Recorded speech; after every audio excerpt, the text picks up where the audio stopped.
Hi, everybody, and welcome back to another edition of Beyond the Cage.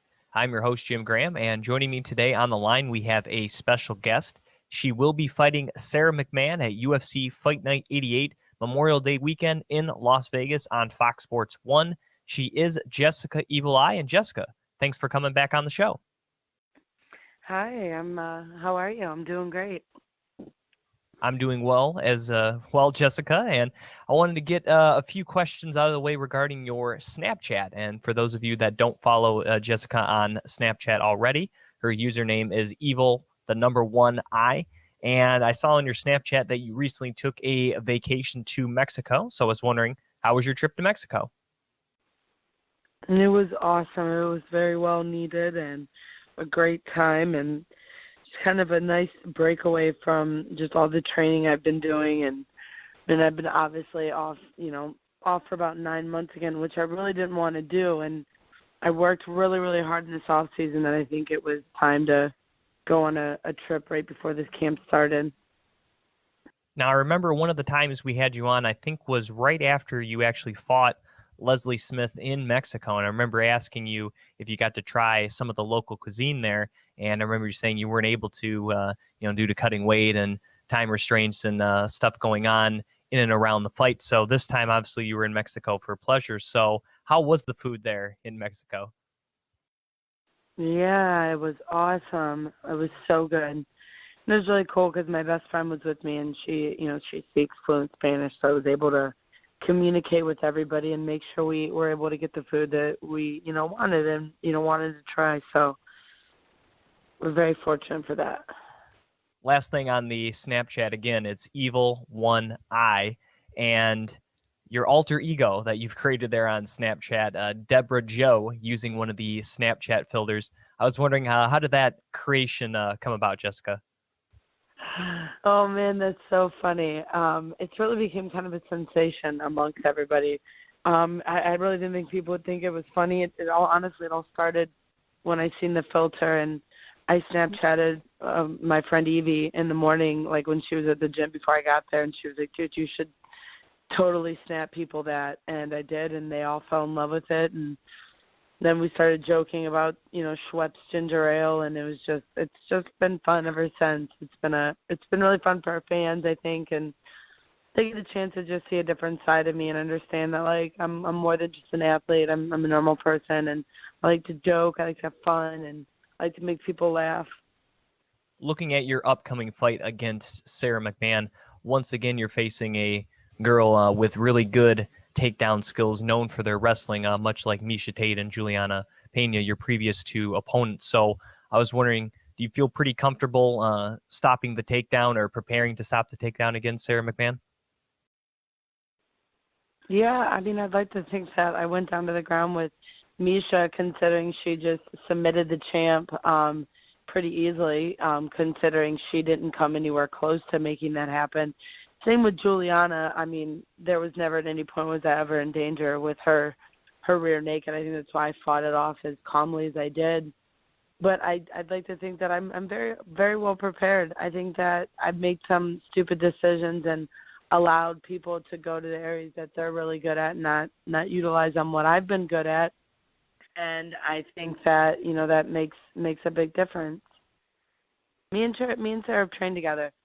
We've trained together multiple times, and we know each other. We have different. It's different going into a camp when you train with someone, some of their tendencies. You talked about things that bother you about yourself as well as seeing them. So this makes a lot of things interesting with me and Sarah. I'm definitely not nervous to go into the ground with her by any means. Now, do you feel as all she will give you any sort of trouble if and when you are able to keep the fight standing? I mean, I think that everybody does. I didn't think Miesha, had any power behind her hands, and she was able to hit me with probably one of the hardest punches she's ever hit anybody with.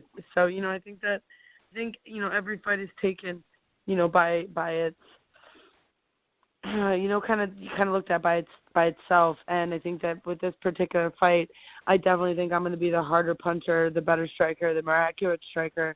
But I definitely see her taking some desperate shots at me. to get me to make mistakes. I mean, I think that that's what a lot of the other girls have done with me, and that's what Misha did. And that was what allowed her to get that one strike that pretty much dictated the rest of the fight. And same with Juliana. I almost put her down in the second round. She did everything to get me down in the third round. I think that this past camp I needed to work on my takedown defense and my accuracy with my striking. And I think we'll get to see that May 29th. Considering how Sara McMann's last fight went, getting submitted in the first round against Amanda Nunes, do you expect a different Sara McMann this time around? I mean, I don't know. I mean, maybe. I mean, I think that it's those are hard questions to ask. Sometimes the fight gets taken out of people and it never comes back, and sometimes losing puts the fight back in the person. I'm not really worried about what her emotional state is going into this fight, so I can't really answer that question. I mean, that's a question you need to ask her. I mean, I could tell you that you're going to see a better me, you're going to see a better Jessica, and I think that's what matters most to me going into this fight. Even though they were close, you have lost your last two fights, and I was wondering, entering this fight against Sara McMann, do you feel as though it's a do-or-die fight for you at all, Jessica?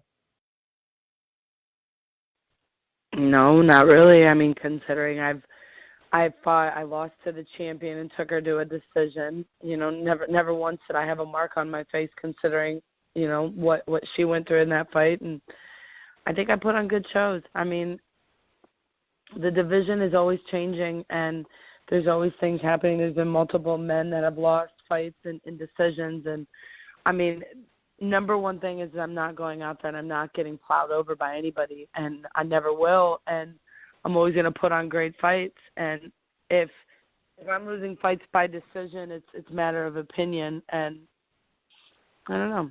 I guess I'm going into this fight with the mindset of it's a fight. I'm not going to be out of my contract. I mean, that puts too much pressure on yourself.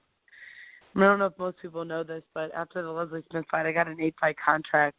I don't feel like I'm going anywhere. Last week, the UFC announced they will be entertaining a women's 125-pound division, adding a fight to the card in Ottawa in June, as Valerie Letourneau will take on Joanne Calderwood. And with you having a lot of experience fighting some of your career at 125 pounds, is that something you may entertain, dropping back down to 125? I mean, I think right now worrying about Sara obviously is the most important thing. And I'm currently a bantamweight fighting in the bantamweight division, and I need to take care of this. But obviously, 125 was a big part of my career and my life. But, I mean, I walk around much heavier than most the average 25ers. That is not an easy cut for me by any means. 35 is not just a simple day cut for me. There's things that I have to take into consideration, and right now I think I'm worried about one task at a time, and that's my fight May 29th at 135, and that's it.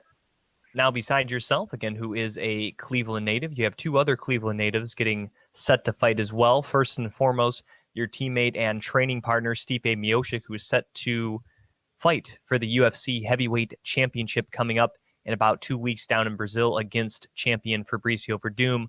What do you think about that fight for Stipe? It's been a truly inspiring, to be a part of Stipe's career since he started and even now, and to see all the wonderful things that he gets, as his friend and his teammate, and I literally look up to him like he's a big brother, and I'm so proud of him, and it's been really awesome. I'm glad I'm fighting after him, because when he wins this title, I can just yet again use him as my inspiration to just continue to show how amazing our team is, and how much amazing Cleveland talent has, and how much adversity we face, and we continue to rise up. And I mean, I think the world's going to be shocked. Verdum has no idea what he's up for with Stipe. I mean, it's dangerous. I'm so excited for him. I can't wait for everyone to see what we get to see because you can't even fathom it. The other Cleveland native I was referring to will be fighting in the main event of your fight there in Las Vegas as Cody Garbrandt will take on Thomas Almeida. What do you think about Cody's chances against Almeida? I think Cody deserves a main event fight. I think he's, gone out there and done and been pretty loud in his division and just showed his ability. I mean, I've known Cody for years, and we fought on the same circuit, trained at the same gym, have the same friends, and I think he's in a great position to truly, rise up and show his abilities, and he will that night. And I'm excited to fight on the same card with a lot of friends that night. I'm excited for Funk Master. I'm excited for Cody, myself, I'm Adam Milstead, who's on our came down and trained with Stipe, and this will be his debut. I think there's a lot of Ohio pride on this card, and it's going to be exciting to see everybody do so well here in this next month. May's going to be a good month for Ohio. Now, it's been about 2 years, a little over, since you've last fought in Las Vegas for the UFC, so are you glad to be back fighting in the fight capital of the world? And I mean, I'm not really like a crazy Vegas girl. Maybe I'm not like a crazy pool party drunk. But to me, it's all business when I go there. So I guess it's exciting. I know it's more exciting for the fans, and that makes me happy. That's where they like to go and they like to see us, and I can't wait to go there, take care of business, and then come home and got some really amazing projects working out, that will take place after the fight. I'm excited for it. So it's like, let's just get the ball rolling over these next 4 weeks. By this time next, eating my lunch and getting ready to get fight ready. I want to get your thoughts on this, Jessica. Paige Van Zandt, another fellow female fighter with the UFC. She is currently being featured on Dancing with the Stars this season. And I was wondering if you got a chance to see any of your performances, and also, if you got an opportunity like that, would you do Dancing with the Stars? Absolutely, I would do something like that. I think it's an amazing, Paige is doing a great job of representing our sport. And, I mean, it's not her fault that, like when people hate on her and say things that she's not trying. I mean, these are opportunities that we all get when we are top-level athletes. Every athlete, gets to go and do those things, and it's amazing that she is. I have, however, not seen any full episode, but I've seen a lot of clips, and she looks like she's doing really good. I mean, she gets my vote every time, so I wish her nothing but the best. Wanted to get your thoughts, Jessica, on a couple of the upcoming women's title fights for the UFC, starting first with your division, the bantamweight division. How do you feel Miesha Tate against Amanda Nunes will play out at UFC 200? I mean, listen, we should know by now that, I mean, the title, Mark, the women's title is not going to find a home for a long time, and I definitely like to believe that I'm going to make an amazing comeback and it'll find a home with me. But I think at this point, after Ronda has lost that title, it's going to jump around for a little bit, and it's going to find short homes till it finds, yet again another top-level person in our division. And I mean, I'm interested to see how this fight's going to, take place. If Amanda's ready for Amanda's going to have to be ready for a lot of the crazy, evil fans. It's the people that troll that I experienced for the first time with Miesha. It was one of the first time I really experienced, like, trolls, and you have to get over that aspect of it. And if Amanda's ready for it, she'll shine through and do just great, I think. Now, a day before that fight, Joanna Jędrzejczyk will take on Claudia Gadelha for the second time for the women's strawweight championship. How do you think that fight will play out? I think it's going to be a great fight. I think Claudia has a better game plan. I think Johanna will come out trying to be very fierce, and these fights are going to be so close. The division with the women we're so neck and neck with each other. It's not like I feel like any female's 10 times better than all the rest. I mean, I think that got proved in the Holly Holm Ronda fight. So I think that it's going to be fireworks. I'm not good at making picks. I don't want to do that. I definitely don't like to vocalize them because people like to have their opinions, so I keep them to myself. Now, about 2 months ago, EA Sports released their second UFC game, and once again, you are featured in the game as one of the fighters. So I was wondering, how do you think they did on yourself for the video game? I thought they did really good with me. I thought they didn't make my gas as good as it should have been. That I should have had a better tank, but I thought they did good. My striking was really good, and I mean it's an honor regardless of whatever it is, that I'm in the game.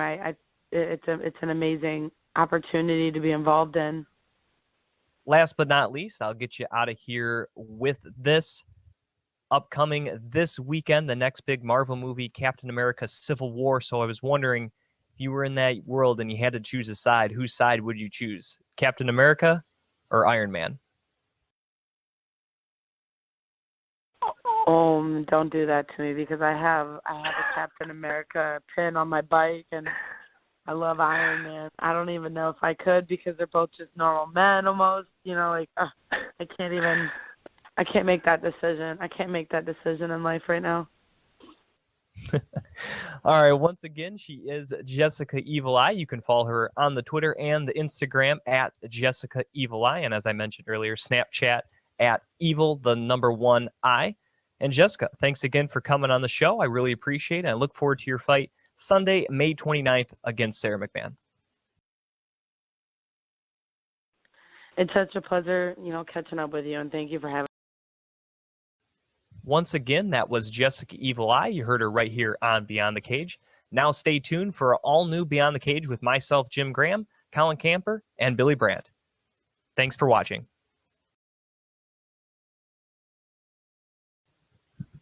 Hi, everybody, and welcome back to another edition of Beyond the Cage. I'm your host, Jim Gramm. Joining me today, Colin Camper and Billy Brant. As you just heard, my interview with UFC women's bantamweight fighter Jessica Eye, up ahead of her fight against Sara McMann. That's going to be happening Memorial Day weekend in Las Vegas, and currently that's scheduled to be on the undercard. And always good to have Jessica back on the show, gentlemen. Oh, definitely. It's always nice to have someone consistently come back to, smaller shows like us. Now, just real quickly on her, she brought up a lot of interesting points, having trained with Sara previously. Of course, her teammate Stipe has a big fight coming up next weekend. A fellow Cleveland native is main eventing the card there in Cody Gambrandt. So maybe if things go well with her, Cody, and Stipe, maybe the UFC finally brings an event to Cleveland, something they've never done before. I mean, if they all three win, it'd be hard to deny when they can put all three of them on the same card. I mean, I wouldn't be opposed to it. It's nice to have a show to be local. They get you. There's a lot of fighters in the Midwest. You could probably fill in on that card too. So yeah, in the Midwest, man. Come on, we need something here. Right, we want in Detroit, but we'll settle. We'll for take taking it. Cleveland. Yeah. I mean, they've been to Columbus several times. They've been to Cincinnati quite a few times, and Cleveland, is not a bigger city in terms of population, but if you talk the metro area, Cleveland more so than either Cincinnati or the Columbus area. So it is surprising the UFC hasn't gone there. And not only that, the Ohio Commission is a very good commission. They're one of the better states in the country, in my opinion, for mixed martial arts. So that's another reason why it's surprising they just haven't been back to Ohio since, I think, was that Cincinnati card the last time? Yeah, they've been there. That was the Matt Brown, Eric Silva fight. Yeah, that's the last one I remember. That's almost 2 years ago. Yeah, that's a long time. That's kind of surprising. Hey, like I said, look, for a commission that runs as well, I know they're going to different places and whatnot, but yeah, look, I just think Michigan's and Detroit's definitely due soon, and we got that new Little Caesars Arena. I'm just saying, once that comes up, I think sell it out. I think that will make a difference. As nice as the Palace is, I went there not too long ago for a Pistons game, but a new arena always, to me, makes a big difference in thing. Especially, again, no offense to Palace, but this arena is going to be downtown. It's not in the suburbs. That's true. So, all right. Again, I'm Jim Gramm. You can follow me on Twitter. He is Colin Camper, running our Facebook page, facebook.com/Beyond the Cage podcast. Before checking the show, we were 36 likes away from 500 and starting our contest. So please like our page. We really want to give away those photos. I mean, they're free. We're giving away to you. Take them. So otherwise Colin will just put them up in his. I got room on my wall too. Yeah. So he'll just put them up there. Of course, Billy over there, WBrant21 on Twitter. This week's show, we got some headlines to go over. We also take as much as a preview as we can, though we'll get to that headline for Bellator 154. That's next week. We're going to take a look at it this week because we got a jam-packed show already scheduled for next week. And, of course, we're going to end the show with our main card picks of UFC Rotterdam, the UFC's first attempt at an event in the Netherlands. So let's get to some headlines. We got a lot of them right here. First, I know Billy's excited about this. Speaking of ninja stuff, it's been a photo circulating the internet with one 80s action star known as Jean-Claude Van Damme. He's been spotted in Stockton training with the Diaz brothers. Talk about ninja stuff. They're training with the guy starring in such films as Bloodsport and Kickboxer and Street Fighter. I won't mention he was in The Expendables, unfortunately. But what do you think? Maybe the Diaz brothers pulling in the Black House with Steven Seagal sort of thing I here was with just gonna say, Jean-Claude. after the Seagal, Anderson got credited with that front kick knockout. So the question is, what flashy move is Nate going to finish Conor with now? Hey, look, I'm just saying, I think Nick got GSP because Jean-Claude Van Damme's the original GSP. A lot of people always liked them because they got that weird leg thing. The muscles going on from with the Brussels? splits. Yeah, so I'm just saying, look out, 201, Nick Diaz, Georges. But honestly, you look at it, there's a lot of these weird superstar athlete things going on offering to train MMA fighters. What, Chavez, the boxer, just offered to train Jones, I think it was? Yeah. Or, yeah, Jones recently. And then Silva had Seagal. We got Jean-Claude right here. I mean, what's next? You know, I mean, are we going to get like Hulk Hogan up in here to train, DC? DC?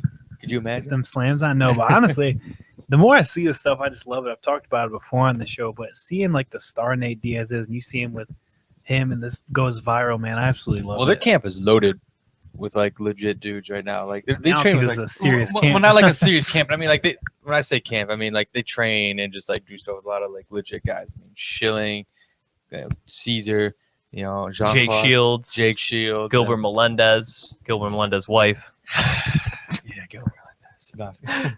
I'm probably missing some people there, but the point is, I think this is really cool, and that's why I wanted to bring it up. And I don't know if it's really going to help them that much in their training and preparation and whatnot, but I think it's cool. Jean-Claude, no offense to Steven Seagal, but I feel like Jean-Claude's a lot cooler guy to learn some martial arts from than Steven Seagal. Oh, yeah. I mean, I think it's a lot more fun. I mean, it's just casual, just like. Plus, you get the coveted claudograph, which is so hard to get, as we know from watching Workaholics. That's the biggest deal of this whole thing. And maybe this will start his reality show, speaking of Workaholics, Jean-Claude's Damn Van, where he tours around the country, going to different MMA camps and teaching people. I would take that. But on a side note, look how thick Nate Diaz is in that picture right now. I honestly think he's moving up to fight John Jones.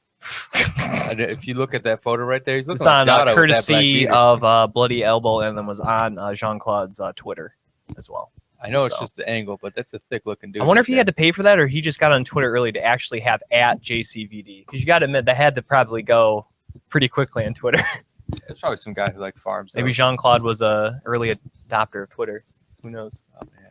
All right. Anyway, all right. Moving on. Speaking of dangerous people, there's a article out. Again, this is courtesy of the Bloody Elbow. There was an MMA fighter that turned into a hitman by the name of Kareem Zidane. He took his professional fighting career into contract killing. Yeah, he actually fought Chael Sonnen at one time in Bodog fight. He also competed in Pride, Cage Rage, and M1 Global before retiring in 2008 with a record of 24-7. He was part of a gang that organized crime group that apparently is believed to have killed the director of the Malaysia Bukata Satorium, as well as several in the high-profile businessman in Eastern Europe. Yeah, he's currently on trial for these murders, but this is pretty crazy, right? Yeah, hang on, I'm pulling it. What's his name again? It is Amar Zidane. Yes, Amar Zidane. Oh man, Zidane's got a name associated with it right now. So, yeah. So, what do you think of this? This is very similar to the. I was gonna say the Lee Murray story. Does this top him? Oh boy. I think Lee Murray's a little more successful. I think it does. I mean, Lee Murray did pull off the largest robbery in like human history in terms of monetary value. I still think that's more impressive, but this is pretty close. It's pretty close. Yeah, how impressive it is. No, this is, I don't even, it's bizarre, man, but you never know, man. You're going to get people in any sport that probably going to do some crazy stuff. So, I'm pulling up his record. I want to see what his last loss was. Maybe there's a correlation. Oh, I'm sorry. Not Kareem Zidane is the one who wrote the article. I'm sorry. Okay. Omar Solev. I'm sorry. I got the two names confused. Armar Solev. He actually fought Chuck Liddell at UFC 35 as well. It's Amarsuloe. That's Solov. Yeah, and also fought in Pride, and like I said, fought Chuck Liddell. But yeah, so Chuck Liddell, your life there. Solov there. There we go. Yeah, now 40 years old. Pretty crazy again. I just wanted to bring that up. That. Oh man, his last loss, American Gangster, Chael Sonnen. Yep. Okay, all right. Yeah, that's what the report said. So that's what happens. So we have that, and also LeVar Johnson career. is now facing 5 years in prison due to domestic abuse, domestic violence, however you want to say that. So what? That's kind of rough. Wow, not a good way to be a former UFC fighter. Yeah, I seen. Was it a while back they put out that article like linking MMA fighters and domestic abuse, but it's not looking good. No. And you know what it is? It's dudes with muscles and violent tempers. And guys that are good athletes. Any sport. And can fight. I mean, that's all the making. If you were going to look at someone you were going to have become a contract killer. Yeah. I mean. Yeah. Let's be real for a second. Yeah. It's just kind of like a James Bond flick, to be honest. So, which is kind of cool. And it's funny because Batista also did some MMA fighting. He was the major henchman in the last Bond movie. The more you know. The fix is in. So maybe they were previewing something. Who knows, bro? All right. Let's see. Oh, we already previewed this last week a little bit. Invicta FC 17 happening this weekend, but we talked about it on last week's show. If you haven't already checked out, there is a injury. Inoue is out of her fight at Invicta FC 17, and she was going to take on Alina Serio due to an undisclosed injury suffered in training. Serio will now meet Kaylin Medeiros, who is also from Brazil. So that is the quick injury replacement there for Invicta FC. Unfortunate, because I was excited to see Inoue. I mean, I like Mizuki, and I was really bummed out to see that. But I think what's more interesting is that Julia Jones and Tessa Simpson were suddenly just pulled from the card for no reason. Yes, that's kind of suspect when you look at that as well. Just like they just randomly just pulled two chicks off the card. Doesn't give a reason why, according to Sheerdog. Do you think that's love affair? Do you think there was maybe, Invicta obviously is a different organization than the UFC. Maybe there was some sort of testing or information they found out about one of the fighters, and maybe they couldn't find a replacement time, so they just decided to scrap the fight, but they're trying to save one of these girls' reputations. Because why else would you just? Isn't it something like if you test positive but you don't actually fight, they don't got to release the results? So if they just pull the chicks and scrap the fight, you don't have to release anything. I mean, it's not like that major of a bout. No one's going to really. Yeah, but you don't want. That's why it's weird to me. I can see saving face for some people, but who knows, man? It's a slow week. All right, wanted to bring that up. And speaking of to maybe turning the other way, turning from another profession into MMA instead of the other way around. He was known as Goyle in the Harry Potter movies as one of the guys from the House of Slytherin. If you watch Harry Potter, which most people I think have seen a Harry Potter movie or read a book.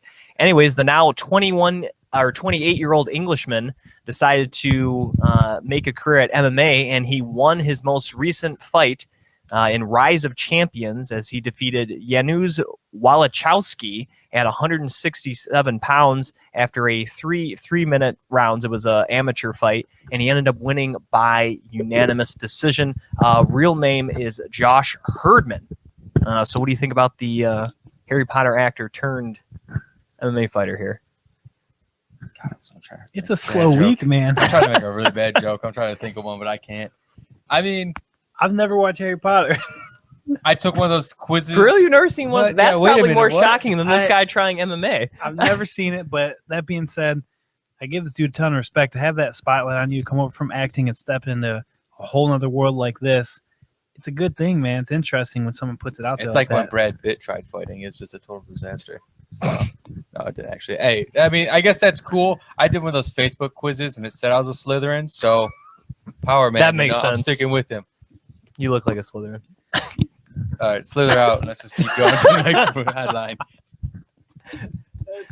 That's the highlight of this week. There. All right. As we Of said course. last week, Of course, we're gonna talk Conor about him. McGregor saga. We can't not talk about Conor McGregor. According to Andreas Hale of Sheerdog, titling his article, How Conor McGregor versus the UFC Became a Win-Win, and kind of looking over this, of course, it's not going to be the main event of 200. The UFC has gone as far now as to saying when they do their event in Madison Square Garden for the first time in November, Conor McGregor will not be on that card, which I think is a little much, but they've even went as far as to say that. Replacing the main event of UFC 200 would now confirm John Jones against Daniel Cormier for the second time for the undisputed light heavyweight championship of the world. He's still saying, talk about media. He can still fight at 200, this and that. Maybe he fights at 201. Maybe he fights at 202 or something. Do you think this whole thing's starting to kind of get out of control and Conor just kind of sounds like he's regurgitating the same things he's been since about 3 weeks ago since this whole thing started? I mean, he started doing Twitter questions early this morning, I guess, which is late at night in England or something like that. And he started to seem like he's kind of getting back into the flow of trying to promote things and stuff. I mean, honestly, this went from a fight no one really wanted to see to, okay, people are starting to warm up to like, you know what, let's just get this fight done. You know what, there's all this drama with it and everything, and now I kind of want to see Conor McGregor get his, crap kicked in again. A lot of people are thinking like, oh, well, Nate Diaz is going to start to school. Let's get Nate Diaz in here to humble this guy and all this stuff. But honestly, if McGregor keeps going about the way he is and that's taking his training super seriously, I mean, I think he has better odds this fight than he would the first fight. But being said, I mean, it's just classic McGregor and almost any big time fighter. I mean, you can go to the WWE, just classic promoting right here. Just, especially when you get to this point where you strong arm the organization you work for and everything. UFC is not short of talent. I mean, yeah, McGregor might have overplayed his bluff and, got taken off 200, but he's going to be in any card this year, and he's going to sell more than 200 no matter what card he touches this year. There's no reason to put on Madison Square because that card's going to sell like no one's business. I mean, really, there's no Rousey. link to that. Like, there's no point to it. Yeah, so it's well, like and that card to me is more predicated on the live gate numbers they're going to draw more so than the pay-per-view. Yeah, that's right. true. Exactly. I mean, where us 200 as fans are tuning in to watch an event take place is irrelevant to us, in my McGregor opinion. can be on any card he wants, any fight pass, anything like at all, and it's just going to sell well. 196 was kind of like, it was 3 months after he won the title. And I think you can make a case for Rousey too. I mean, we didn't think So 190 insanely. was going to do anything. Yeah, and ended up Rousey's doing well. over a And million I'm buys. telling you, you'll have Rousey, Weidman, and Jones on Madison Square Garden, Mhm. Which and would be plenty. and that'll sell perfectly fine by itself. McGregor's probably going to be on 201 or 202 with the Diaz brothers and Robbie Lawler. Like he's always with Lawler or something like that. They're going to be together on that card, and then he's going to fight again against Edgar Aldo for New Year's Eve. Probably. That's how they tend to do him because he's strong enough to just sell a card by himself. Why Mhm. put him on your biggest card that's already going to sell just because of the historical moment of it? I get that, and it's fine, but I still don't think that makes us a win-win. I mean, for the fans, it kind of sucks. You wanted that at 200. For Conor, the some of the casual fans that were really on board are kind of now almost just annoyed with this whole thing. Well, I think the hardcore fans lose out. Casual fans, I mean, honestly, they lose, but they're not following this news too tightly anyway. They probably stopped following once they heard he retired. It's a win for fighters who are arguing pay and everything and arguing against not being paid for promotion and contracts and whatnot. There's a big support on that and everything. I think that's a win for the fighters. UFC has gotten so much press out of just this drama anyway that, I mean, he's already sold whatever card he touches because it's going to be the return of Conor McGregor. That's just going to sell by itself. I mean, honestly, there's anything, like I said, anything he touches just turns to gold. And no matter what he does, as long as the UFC and him play the cards right, it's a win-win usually for everyone because everyone's just making money off of it. It's just how it is right now. I think that's where his career's at now. It's no longer, can this guy win featherweight title? It's just like, how much is this one going to sell now? And every card he fights, there's just more and more hype on it. Now, one of the reasons when all this stuff first started was the fact that a guy his teammate had fought had ended up going to the hospital, ended up dying due to complications after a fight, and some people thought it may have had something to do with that. Now, the longer this has gone on, I'm starting to think less and less that's had anything to do with anything. Yeah, that this it's was pretty more clear. money. He didn't I want to think, leave. Billy, you brought up Yeah. the thing with a rival clash with Fertitta.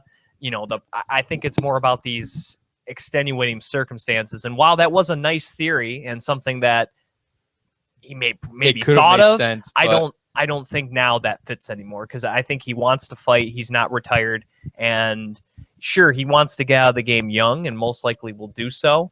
But I don't think that's going to happen until he's 30. I think 30 is probably the age where he decides to quit, whether he's on top or he's a couple pegs even down. that, I don't think he goes past. I don't then. think he goes past these last 2 fights on his contract. I really don't. I think this is the last year we'll see him fight. Honestly, I think if he fights both fights, Diaz and Edgar, or Diaz or Aldo, whichever, I think those are his last 2 fights. Legit. I don't think he's going to do another I think contract. if he wins those fights, it is. If he loses, he's going to keep fighting.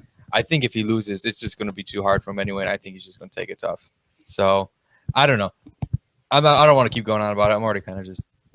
It's It's a trickle of information, so it's just like nothing new to say about McGregor. He's just marketing, All right, let's get to something that actually was a pretty serious story, and this will lead into our Bellator 154 coverage. Jordan Parsons, who was actually set to fight at Bellator 154, he's training down there in Florida with the Black Zillions. According to Delray Beach Police down there in Florida, between the hours of 12 a.m. and 1 a.m. local time, I believe this was this past weekend, Jordan Parsons was the victim of a hit-and-run accident early this past Sunday morning. And currently, he is in a coma. I'm getting my information from BloodyElbow.com, who has some tweets from Ariel Helwani. Again, he is currently in coma. He initially suffered a partial leg amputation in the accident, but now, as of Monday this week, his full right leg was amputated Sunday night due to preliminary organ failure. Also, he was suffering acute heart failure with his heart only working 20% and was also having heart surgery as of Monday afternoon.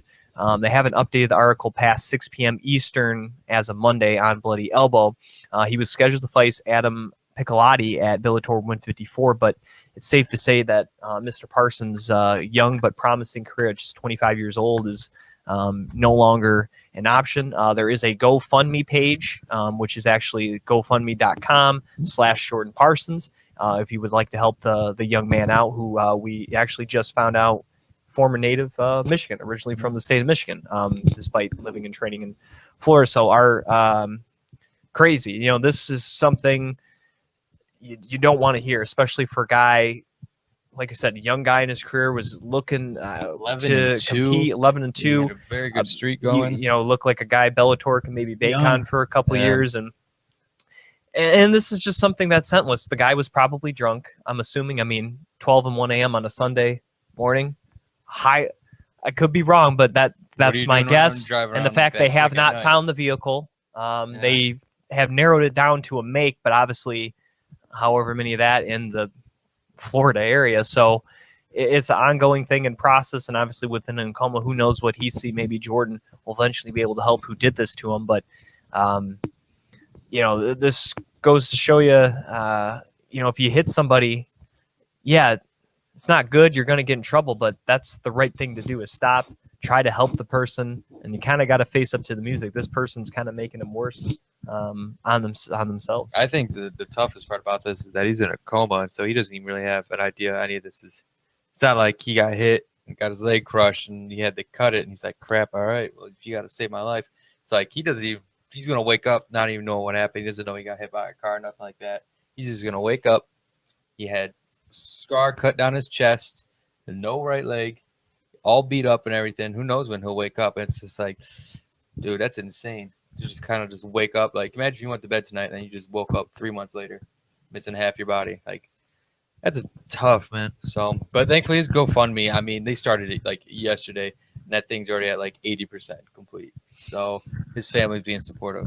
Yeah, man, this is just one of those things. It's just so tough to hear. I mean, not even we talk all this thing about just him being so much potential in his career, but just to happen to anyone, man, it really sucks. And I hope some justice is served and they find out who could have performed this. But I mean, I just hope the best for him. And we're sitting here talking about, stupid haggling of money. Conor McGregor might make $10 million, and here this young man's he's just trying to make his way, much like Conor McGregor. He's trying to get to the top, and probably was just out walking around, or I'm assuming he was in another vehicle. It doesn't actually say whether he was walking. I was assuming he was just in another vehicle driving around town, probably just heading from the store or whatever, heading from the gym, and just this happens.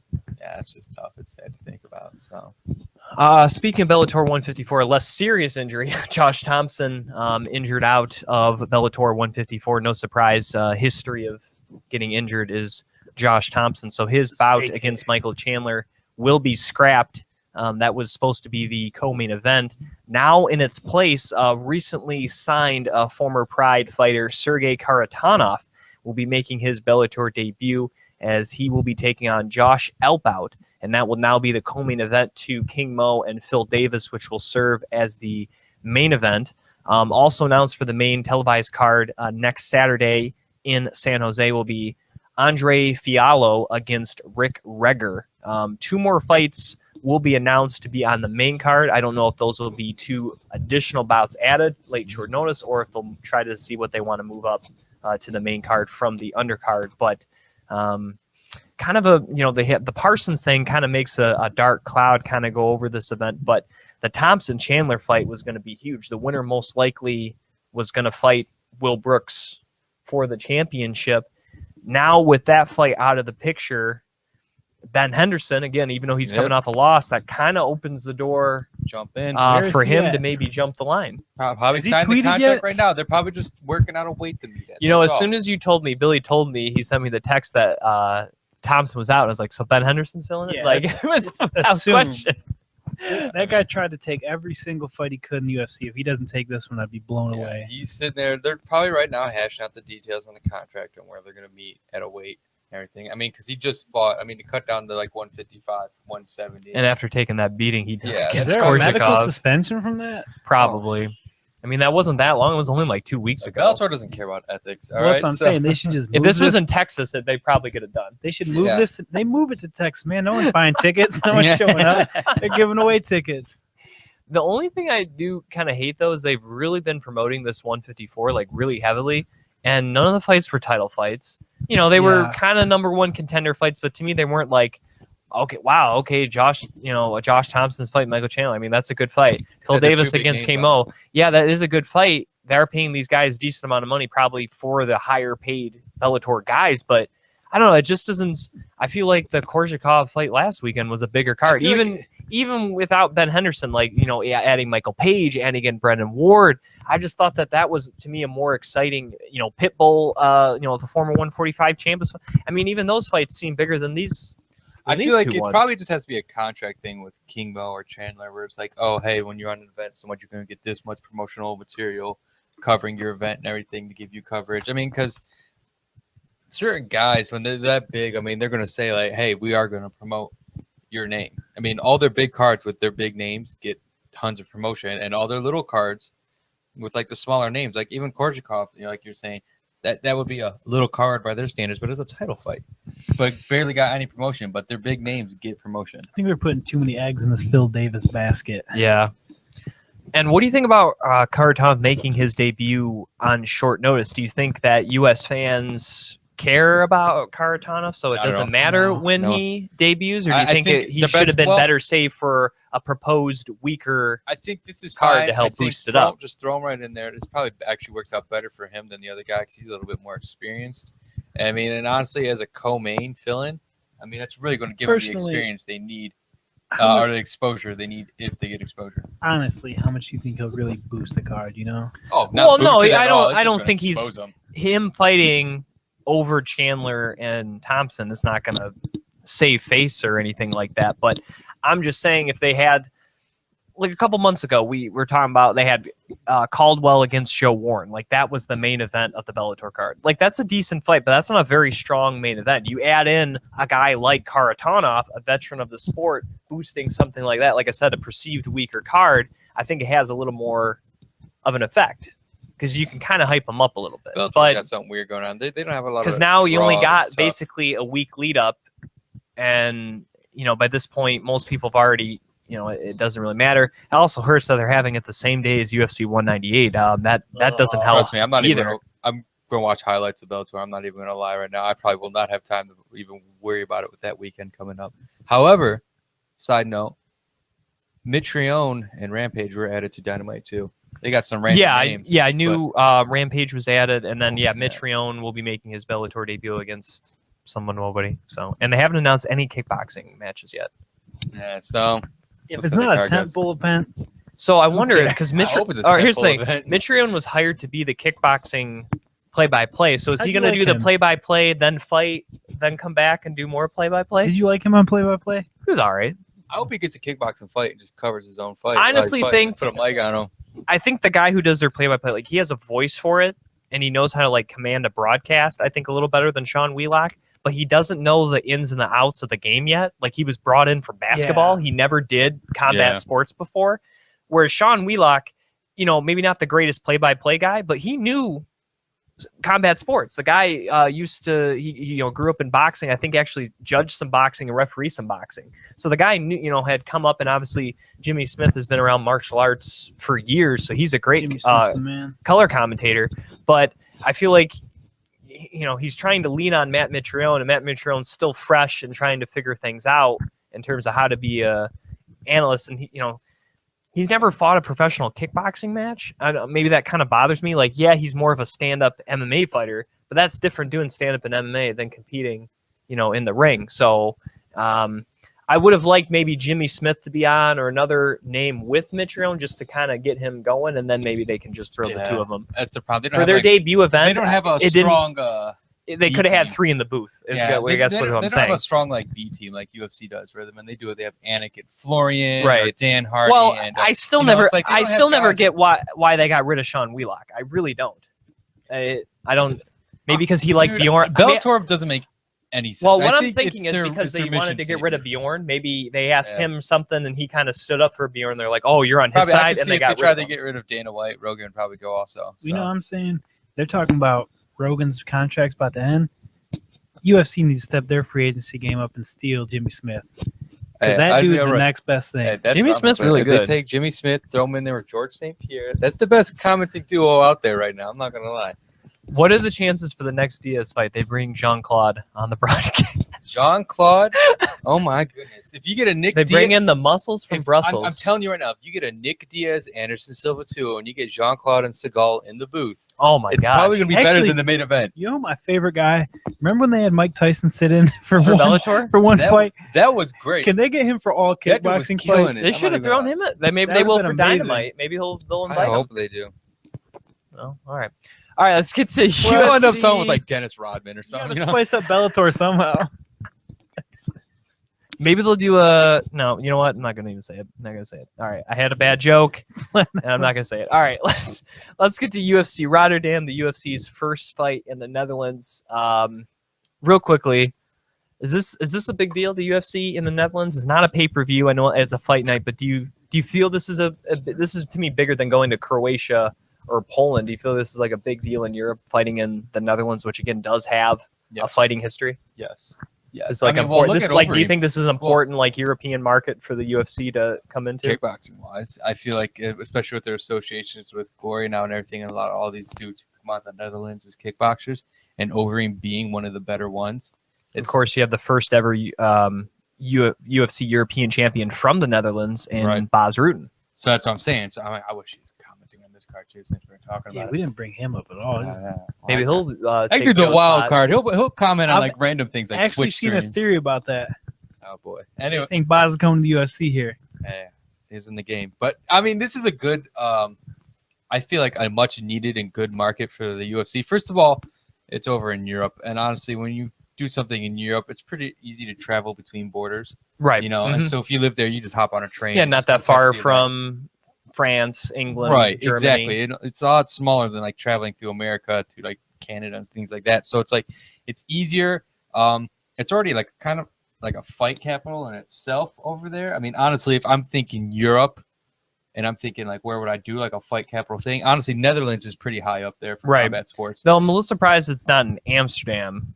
I don't know how big like Rotterdam is compared to Amsterdam. Not that I'm pretty sure it's some decent I'm sure it's size. not a small city because obviously it has an arena Well, that can I'm pretty hold sure this the event. Netherlands has only but- like 3 towns in the entire country. One of the Actually, decentest but dams. it's probably the best dam out there. We got Amsterdam, Rotterdam, and Jean-Claude. So I What mean, about the Hoover Dam? Is that in the the picture? Hoover Dam? That's their retarded cousin who moved to America. So, but no, honestly, I think it's just a good fair market.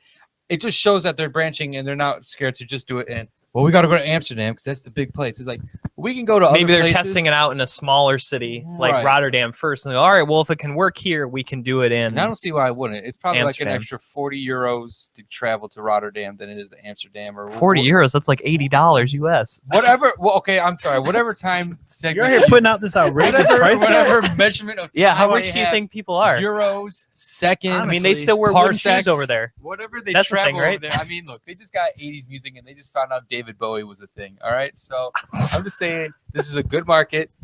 Throw the UFC over there and just start testing the waters. Like It's a you good said. market, but for 40 euros, For Okay. 40 All euros right. a ain't month. traveling over.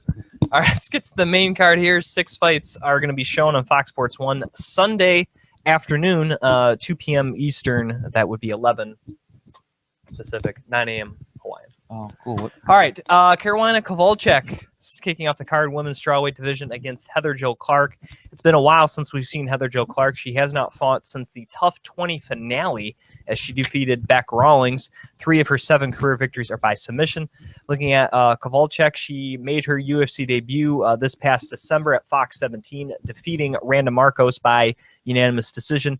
5 of her 8 career victories are by decision. I don't like Heather Clark's chances too much. It's been a very long layoff for her.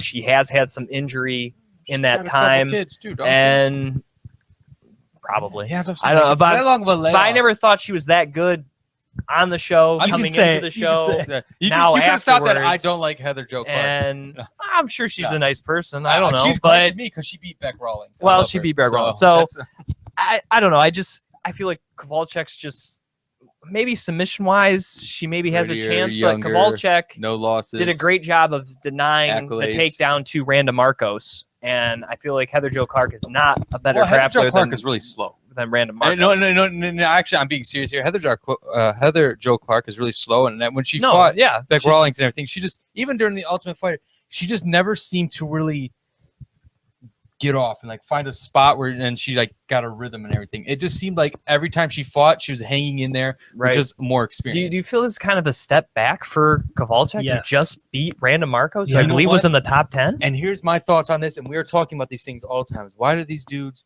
and these women get random fights are usually step backs? And some guy was writing a book on it, and apparently he talked to Sean Shelby and Joe Silva, Mm-hmm. and it's in the contracts that they guarantee fighters so many fights per year. They have to do it. If they don't, they breach the contract, and the fighter can walk on the contract if they want.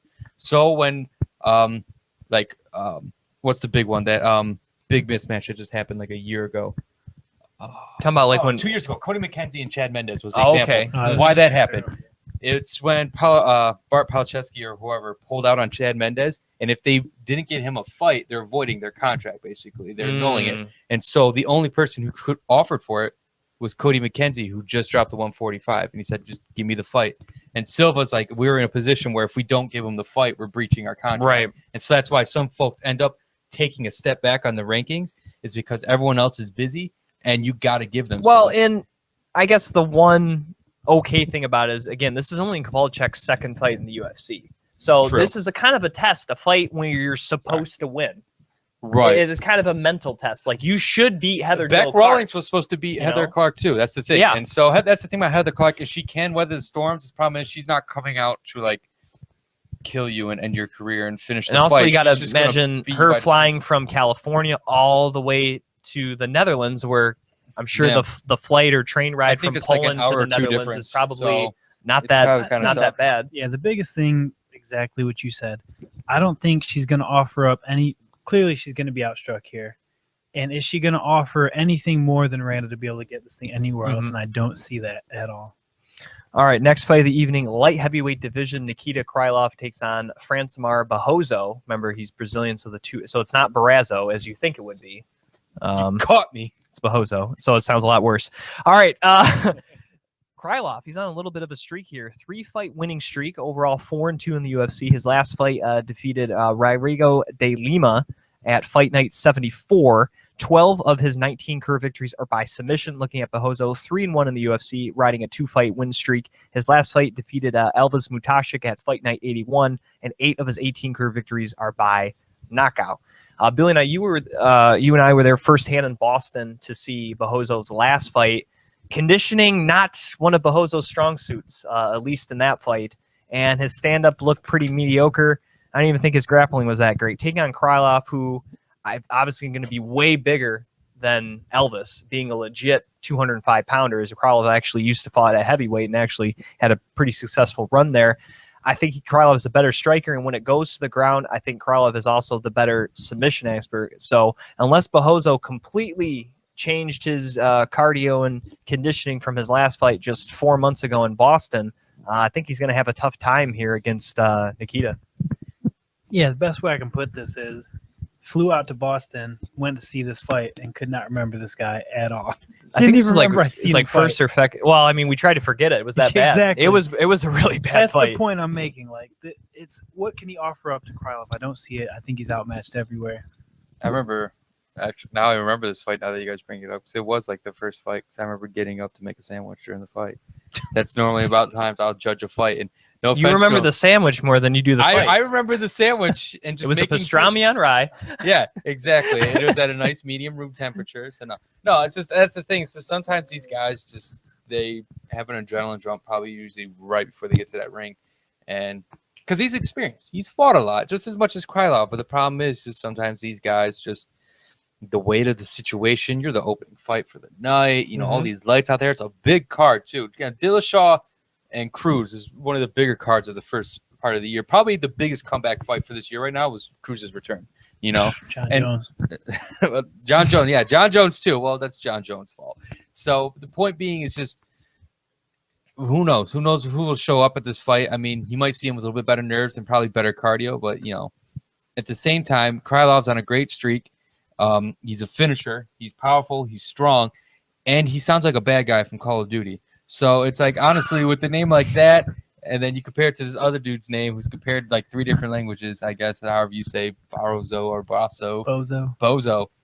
Yeah, I think it's Baldababu. Bobble Billy Bob. Francimar. Who's he fighting? He's Fedor? got a lot to prove. Otherwise, I could probably just see him, unfortunately, just getting the act here. Next fight, women's bantamweight division. Jeraine Daradamy makes her return to the UFC, taking on newcomer Anna Elmos. Elmos is 3-0, fighting out of Denmark. All 3 of her wins are by knockout. As I mentioned, Jeraine Daradamy making her return to the UFC, has not fought since UFC 185 about a year ago, where she defeated Pacello, and 3 of her 5 career victories are by decision. This one's tough to call because obviously we don't have any footage of Elmos. We really don't know the type of competition she's beating, fighting out of Denmark. It is impressive to win all 3 of your fights by knockout, but Daradamy's been in there with some tough girls here, not only in the UFC, but I believe in Strikeforce as well. The year layoff does kind of bother me, but she is fighting in her home country of the Netherlands. And that's got to give her, I think, a pretty big boost. So I don't know. This one's a tough one to call, and this one's kind of the wild card on the card because we really don't know how this one's going to play out. Yeah, it's a lot tough. It's more questions than anything in this fight. But I'll tell you things. I haven't seen Elmos fight, obviously. But most of these girls like this, they don't finish like that consistently. I don't know who her competition was, but like you said, the finish I think is the most impressive thing that sticks out to me. But then it's like this is going to be the best competition she's fought, so it's just more questions. Honestly, it's a coin flip. I mean, my rule of just even figuring fights like this, when you get someone who doesn't have an image or you don't really know who they are, just looking at them on SureDog, and then you got to compare it against someone who has a lot more experience, you're almost safe to bet that this is just kind of them just throwing a local person on the card, someone who's low in the rankings, a fight, and that's just kind of what this case is Anna Elmos, probably someone hot and popular right now, and she's over there killing people, probably fought the Eagle, from Michigan and everything, beat that Albanian guy, and now everyone's like, get her the UFC, and Jermaine hasn't fought in a year, and she's like, I need a fight. She's not in title contention. Right. She's barely exciting, and so like, sure. Right. And it works, but the problem is just Elmos, tickle me, whatever. Jermaine has more experience. She has as many losses. Do you think that's her nickname? It has very to well be. might be. It's Could you probably. imagine if she at some point drops to 115 and fights Carla Esparza? Oh boy, And we have Elmos Oh, man. against the Cookie Monster. Dude. We can only hope. That's a dream matchup right there. All right. No. Let's get to the next fight of the evening in the welterweight division, as Gunnar Nelson will take on Albert Tumanov. Looking at Tumanov after dropping his first fight in the UFC, 5-0 since, and Dark that horse. 5-fight winning streak. Darkest horse. He defeated Lorenz Larkin in his last fight, UFC 195. 11 of his 17 career wins are by knockout. Looking at Nelson, he ran into a very tough opponent his last fight, UFC 195, losing to Damian Maia. 10 of his 14 career wins are by submission. Now, Gunnar is a solid striker, kind of has a weird kind of karate style, but Tumanov really impressed me in that Lorenz Larkin fight. I thought he had a great game plan. Yeah, he ate some nasty leg kicks from Larkin, but his boxing really confused Larkin, who is known for his fast in and out movements and footwork, and he really kind of seemed to throw Larkin off his game. And for Gunnar Nelson, his best chance to me is to get this to the ground. That's easier said than done. I think Tumanov is going to be a little bigger and stronger than Gunnar Nelson, but obviously the technical jiu-jitsu skills belong with the man from Iceland. So I think if he can get this fight to the ground, he can maybe maneuver and get a submission. But I think if it stays standing, I think Gunnar will have some problems. And I think this is a big fight for Gunnar, because I feel like if he loses, I think he will have to drop down to 155. I don't think he can continue to compete with these big guys at 170 pounds. But if he can somehow either circle up, make some weird in and out movement, and go for some scrambles. Basically he has to keep Tumanov off guard. He can't keep his head on a center line, kind of like he did against Rick Story. And he has to try to use technique as much as possible. Luckily, Tumanov is not near the grappler of Damian Maia, so that will severely help him out in this case. But even though Tumanov is riding the streak, I think a lot of pressure here is on Gunnar Nelson in this fight. Really say what you want. I'm about to tear this open. I think Tumanov is probably the most underrated guy in this division, or he's really the guy to watch. Gunnar, to me, has been more hyped than anything since any of the fights he's watched. I mean, I think he impressed me in the Thatch fight, caught him, but besides that, it hasn't looked too good for me, and I think if he loses this, he retires with the rest of SBG. Hey, look, I don't know how these Nordic dudes do it, but they got some weird Iceland power going on. Problem being is Tumanov, like you said, he's got a more impressive streak going for him. I mean, he just beat two prospects back to back in Alan Jaban and Larkin. Larkin was on a run, and Larkin was like a legit prospect. I mean, he beat Robbie Lawler. That's the thing. So it's like that was like a big upset, and Tumanov came in there, dismantled. Before that, Larkin looked better than ever. Yeah, and then it's really all in just Gunny's court to find out what he's going to do. And like you're saying, like his big thing and his only way he's really going to get something out of this is he's got to get this to the ground and submit Tumanov. The problem is because he's fighting a bigger guy, he's going to have a lot harder time to actually get him to the ground. And the only reason he really got that to happen with Thatch is because he dropped Thatch with a punch. He dropped him, surprisingly, and submitted him. Problem is, I think Tumanov's striking is a lot better, and he's not going to get caught by a one-off punch. He's not going to underestimate it, and he's not going to leave himself open for it. And I think Nelson's going to have a tough night, and he's going to learn that he can't keep up with guys who are like elite, and like one thing. Nelson's great in a lot of things. He's a good striker. He's an excellent at jiu-jitsu and the ground game. The problem is he fought Damian Maia, who's elite at jiu-jitsu. He's going to fight Tumanov, who I would argue is like one of the more elite strikers in the division. He's really good. And he has Easy to make spacing, that argument. excellent spacing, and excellent power. And the problem is Nelson's going to realize, like, when you got a wall in front of you and people just don't crack, you're not fighting guys who are just easy to take to the ground, take your time, choke him out. Tumanov's not going to let you take his time. He's going to be in your face. He did that in the Larkin fight. He did that to Juban. Tumanov's a legit threat. Nelson can pull off the win here, but I think the problem is just his size disadvantage. The fact that won't allow him to get this to the ground like he needs to. SPG, man. Conor blew up so quick, and I think some of these guys got a little more hype than they maybe deserved, and they kind of got thrown to some Well, Gunnar Nelson came before Conor, but it was only like one fight before Conor. And I was on the Nelson hype train for a bit, but then, kind of watching some of his fighting, in some of his fights, there were moments where he kind of got shut down. And I liked him. He was really patient on the ground. His submissions were excellent.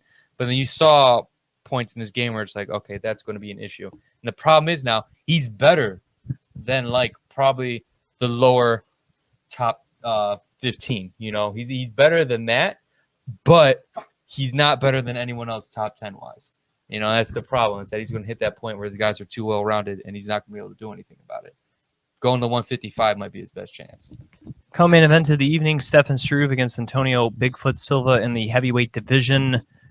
It's probably the last chance here for Bigfoot Silva. 3-4-1 in the UFC. He's lost his last couple fights. He got knocked out by Mark Hunt pretty bad at UFC 193 in his last fight. Stefan Struve also looked really bad in his last fight, also at UFC 193, losing to Jared Roshold. 16 of his 26 career victories by submission. This is kind of I don't think Struve's going anywhere if he does somehow lose, just because he is a younger guy. He still has a bright future. But for Bigfoot Silva, I don't know. I mean, he has knockout power. Struve has been knocked out before, and I think maybe he has a chance because Struve is not really a big knockout guy. He is more of a submission guy, kind of wear you down with his reach and punching, then eventually submit you. Bigfoot Silva is a pretty accomplished grappler, Brazilian Jiu-Jitsu black belt. So I think that kind of helps Bigfoot Silva. He's not facing a guy with as much power as he is that can really starch him early in the first round. That's not really Struve's MO. So Bigfoot Silva may be able to knock this one out. But I don't know. I'm just not really excited about this fight. Maybe a couple years ago I would have been excited for this fight, but Struve really disappointed me, I think, in that last fight, and I'm just not as looking forward to this again. This is kind of Bigfoot Silva on his last legs. I think this card could have deserved a better co-main. I mean, I get that they're recognizable. People know Struve and Bigfoot, but they both have coming off a couple losses. Mm-hmm. And it's just, honestly, just 100% honest, Bigfoot looked non-existent in his last fight to me. It didn't even look like he should be fighting at all. I don't even know what he got clipped with when he went down. And then Struve in his last fight just would not pull the trigger for anything. It wouldn't let it go when he had opportunities all over the place, and he wouldn't. It's tough, man. This fight doesn't excite me. I think Struve can outstrike him and catch him. I think Bigfoot's pretty done and too slow, and I don't see much out of this fight at all.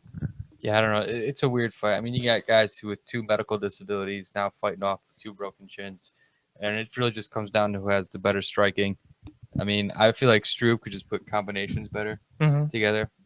Antonio's just too slow now from what he used to be. I mean, now that he's off the legitimately needed TRT, right? I feel like he's just honestly just a shell. He hasn't looked there, man. Yeah, right. Not at all. I mean, and that one's just a shame to see, because that's like a legit guy who actually needed it, and you can see the drastic change it had in his game, because he was a monster right up until his off. Yeah, and I think too another point. Well, he's getting older too as well. He's getting older, and that's the thing, is I think a lot of folks are like, well, he's older. A lot of these older guys should do it. It's like, yeah, Antonio has a pituitary gland issue, but then, where do you draw the line to? Okay, it's your pituitary gland, and you're just kind of old now. You've been in the game for a while. Right. So it's just a tough one. Let's get to the main event of the evening. Alistar Overeem against former UFC heavyweight champion Andrei Arlovski. I think this is going to be a good one. Really, the big difference is finishing ability. As weird as that sounds, Arlovski does have an impressive clip at 17 of 25 wins by knockout. But you look at Overeem, 54 professional fights. Of his 40 career victories, 17 knockouts and 19 submissions. This guy is very well-rounded, can finish the fight anywhere it goes, whereas Arlovski really only has one option. Not only that, you add in the great kicks Overeem has. Arlovski primarily a boxer. obviously Arlovski in his last fight getting knocked out in under 30 seconds to Stipe Miocic. That doesn't really bode well heading into this fight when Alistair Overeem knocked out Junior Dos Santos in the second round. You know, talk about momentum shift. Overeem's fighting in his home country, the Netherlands, for the first time in how many years?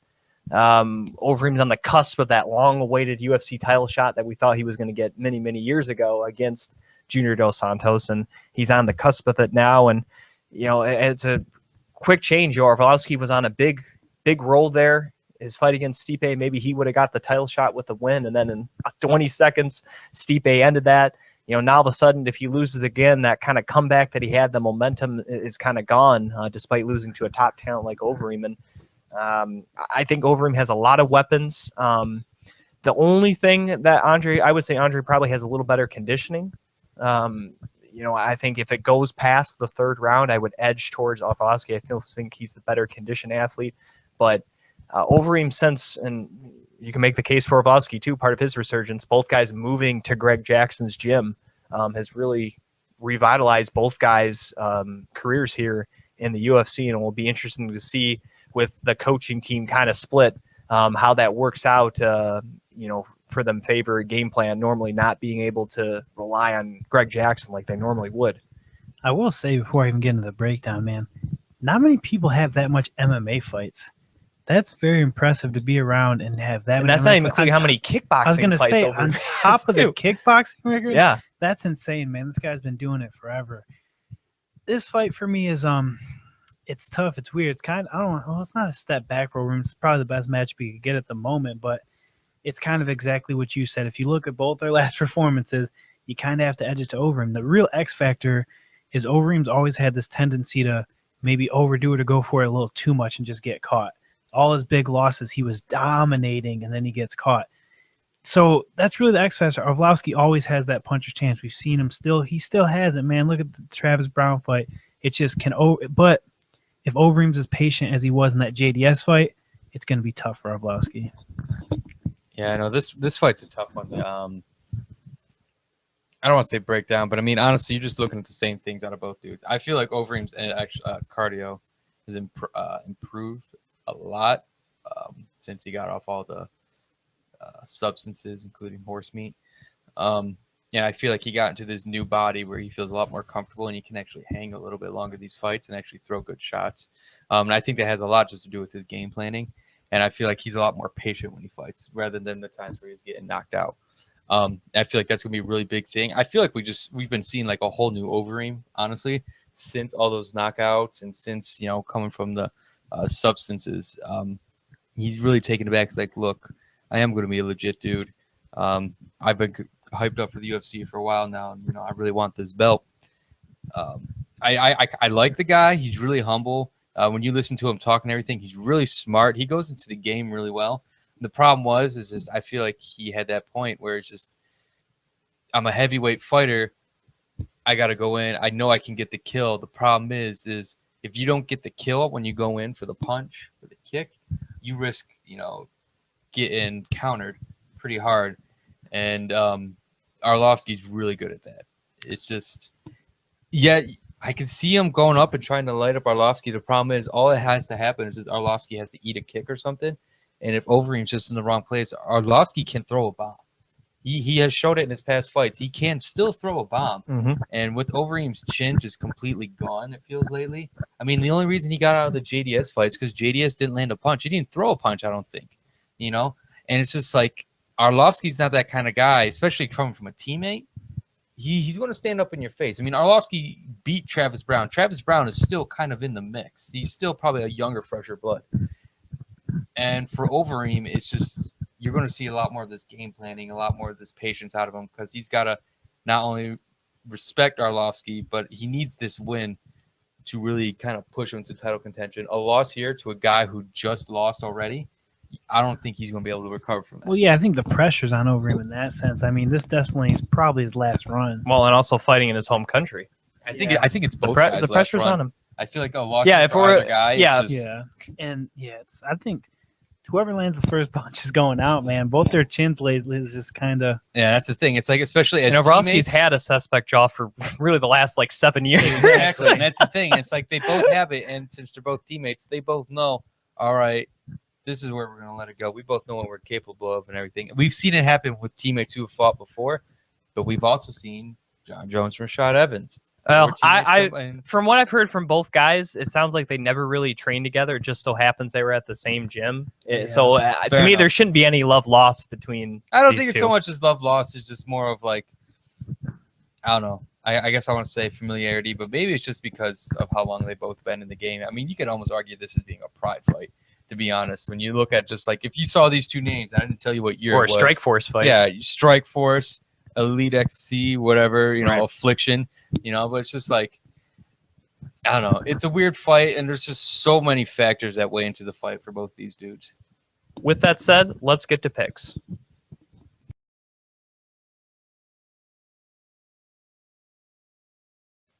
First fight of the evening in the women's strawweight division, Carolina Kowalczyk will take on Heather Jo Clark. Kind of said in the breakdown, maybe she can catch her in a submission in a scrambler or something, that being Heather Jo Clark, but I don't see much from the American in terms of winning. So give me the woman from Poland and Kowalczyk. Yeah, Kowalczyk right away. I mean, for the reasons I stated earlier, I think she'll just come in younger and fresher. Agreed. Kowalczyk.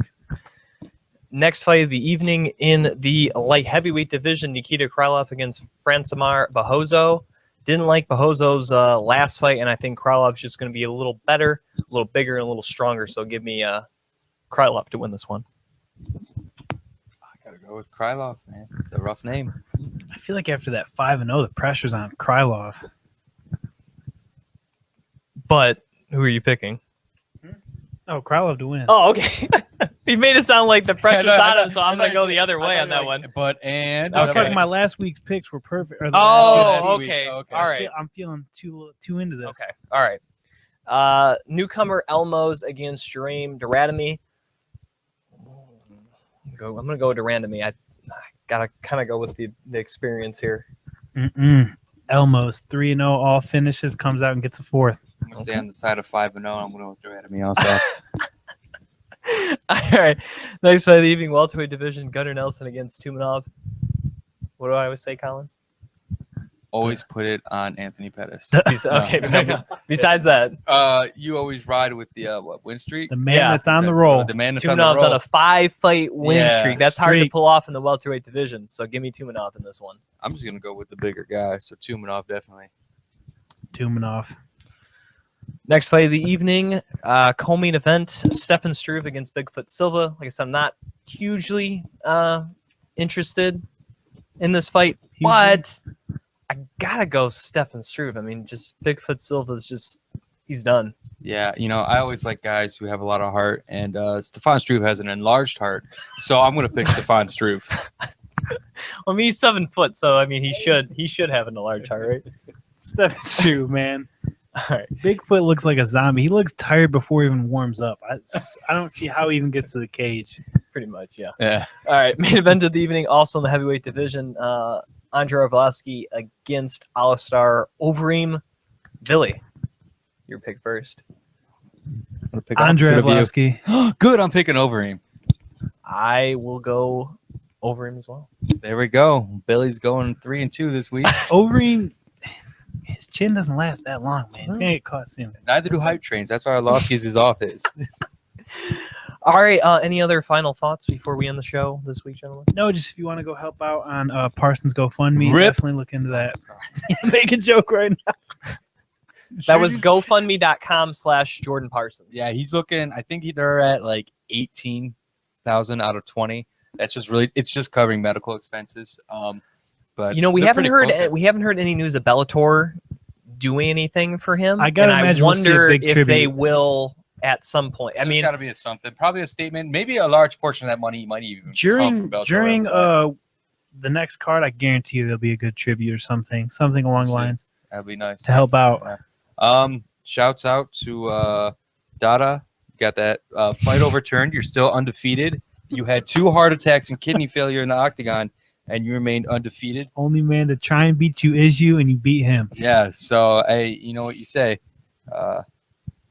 Fight your fight. Yeah, fight your fight. Stay black, dude. All right, go shout out to our friends at MMAinsider.net, MMAforlife.ca, top-rated MMA.com. The bear guy. Gorilla the Bear, aka Gorilla. Adam Nelson. Like our Facebook page. Colin runs that, facebook.com/Beyond the Cage podcast. We're just about 36 likes away from 500 Get for those our likes content, in there. so- I am going to buy and send you a copy of Beyonce's Lemonade.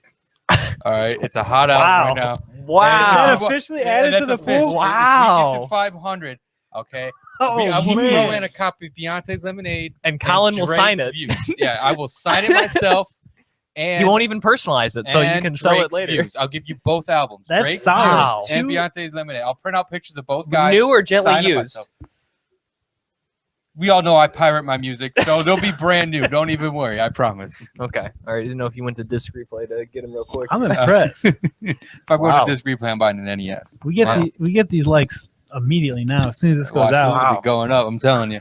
All right, he is Billy Brant. You can follow him on Twitter at WBrant21, and I'm your host, Jim Gramm. You can follow me on Twitter at Jim Gramm. Also, thanks to Jessica I for coming on the show. You can follow her on the Twitter and Instagram at Jessica Evil Eye, and then great Snapchat, as we mentioned, as you heard in the interview, at Evil1I as well to follow her on Snapchat. Keep your eye out for that. So, all right, for On a Billy, slow week. all right, for Billy Brant and Colin Camper, I am Jim Gramm. Thank you for listening to another edition of Beyond the Cage.